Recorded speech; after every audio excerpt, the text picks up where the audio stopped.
Hello, in this video I'm gonna show you how you can disable sound effects on Discord. So let's start by going to user settings, which is located in the bottom left corner over here.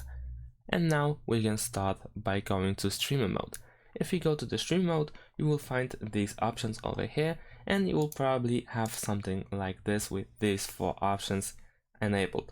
Now you can, if you want to, of course, you can turn off these options so that personal information and invite links will still be visible, but you can keep disable sounds on and disable notifications on, of course, if you want to. However, we are mostly concerned about the sound effects, of course, so this option should be enabled. After that, if you want to disable sounds, you can enable the streamer mode, like so. Of course, the streamer mode can be also automatically enabled if you, for instance, use OBS or XSplit.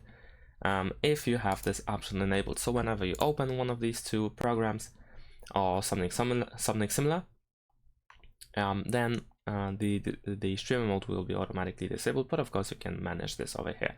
So nevertheless, after enabling the streamer mode, now if we close this and let's say I disconnect from a voice channel, there will be no sound at all. Even if you join the channel or if someone else joins the channel, there will be no sound at all. There shouldn't be also sounds, that pretty much every sound that is related to Discord, every sound effect. However, what you have to keep in mind is that the soundboard is still on.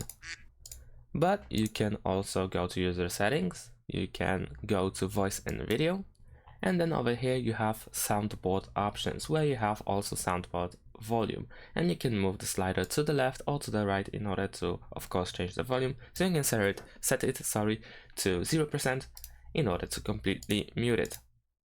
And that's it. Thanks for watching. Leave a like and subscribe to my channel, and see you in my next videos. Bye.